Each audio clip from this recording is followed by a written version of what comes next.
الثعالبي هذا اللغوي الكبير المشهور صاحب فقه اللغة في أول الكتاب: من أحب الله أحب رسوله صلى الله عليه وسلم، ومن أحب رسوله أحب لغته، ومن أحب لغته أحب العربية، لأن العربية لغة محمد بن عبد الله صلى الله عليه وسلم، ولأن العربية لغة أهل الجنة، ولأن العربية نزل بها القرآن، ولأن العربية فتحنا بها العالم.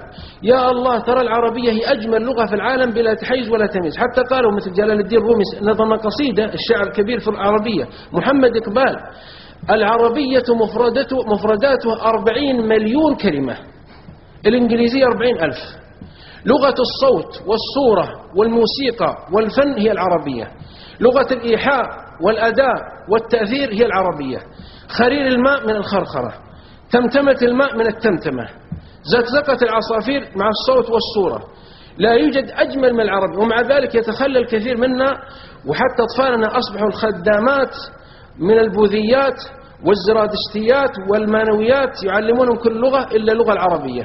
وأصبح أسرنا وأصبح النساء يتفاخرون أن ابنها بلبل وبنتها بلبل بالإنجليزي والفرنسي ولا يعرفون العربية، ولا يعرف الابن يتكلم كلمة في المجلس ولا يلقي خطاب، وإذا جاء يلقى يتغمغم ويوهمهم كأنه جاء من جبال قندهار أو من كابل. أعجمي.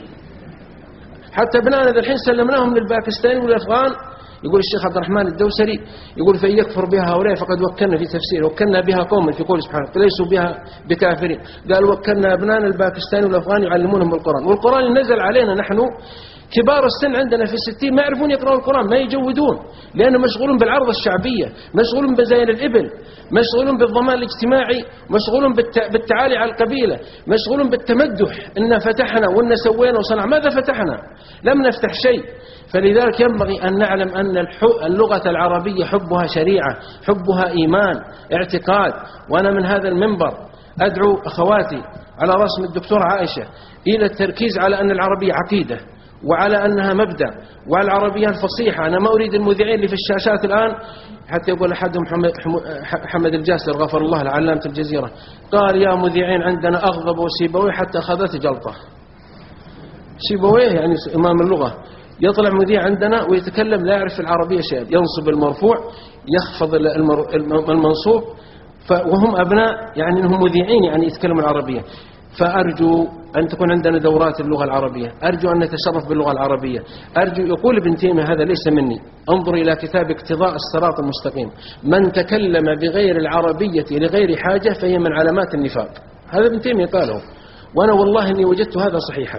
من تكلم بغير العربية لغير حاجة، يعني أنت حاجة يمكن لك أمامك إنجليزي، لا بتكلم إنجليزي، فرنسي، لكن وش تجي في خيمة عند والدتك وتقول good morning عند أمك وهي ما تعرف تصلي، وتقول عند أبوك شايب عمره 90 في الضمان الاجتماعي ما يعرف جزء عامة thank you. هذا علامة النفاق، يعني أنك متشرف بلغة القوم، يعني أنك مسلوب الإرادة، يعني أنك مهزوم داخليا، يعني أنك لست متشرف بلغة محمد بن عبد الله صلى الله عليه وسلم.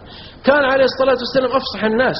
قالوا له الصحابة: يا رسول الله والله ما رأينا أفصح منكم، أنا أتحدى من يأتيني منكم بأن الرسول صلى الله عليه وسلم غلط في حرف أو في كلمة أو توقه وتلعثم. كان يخطب على المنبر يهتز المنبر، يبكي المنبر الخشب، حتى يقول أحمد شوقي أمير الشعراء: وإذا خطبت فالمنابر هزة تعر الندي وللقلوب بكاء، تبكي الجدران منه. يخطب في الجمعة ساعتين صلى الله عليه وسلم. والله مرة من المرات أنه خطب، يقول حذيفة في الحديث الصحيح: خطبنا من صلاة الفجر إلى الظهر، ثم صلينا الظهر، فخطبنا إلى العصر، فصلينا العصر، ثم خطبنا إلى المغرب، فصلينا المغرب. والله ما تلعثم في كلمة ولا أخطأ في مكانه، والله ما ترك شيئا مما كتبه الله أو مما قدره الله أو سوف يقدره الله إلا أخبرنا، حفظ من حفظ ونسي من نسي. الزبيري شاعر اليمن يقول لرسول الله صلى الله عليه وسلم: ما بنى جملة من اللفظ إلا وابتلى اللفظ أمة من عفائه. حتى يقولون للرسول صلى الله عليه وسلم الصحابة: والله يا رسول الله ما رأينا أفصح منك.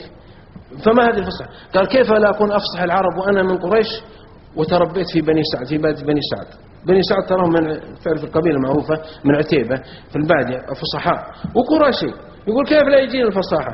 أنا تربيت، أنا قرشي هاشمي وتربيت في بادية بني سعد. أرسلوا أهله على سهل الحضارة لا يرطن أحيانا، لأنه كان يدخل الحابيش في مكة، فخاف أهله وهو صغير صلى الله عليه وسلم أن يتلقى بعض الكلمات فلا يفصح، فأرسلوا إلى حليمة السعدية فكانت تسقيه لبنا وفصاحة وشهامة وأصالة بأبيه وأمه صلى الله عليه وسلم، فعاد يأتي على الجموع يتكلم صلى الله عليه وسلم. هذه لغته هو، نترك لغته. لغة أهل الجنة هي لغة العربية.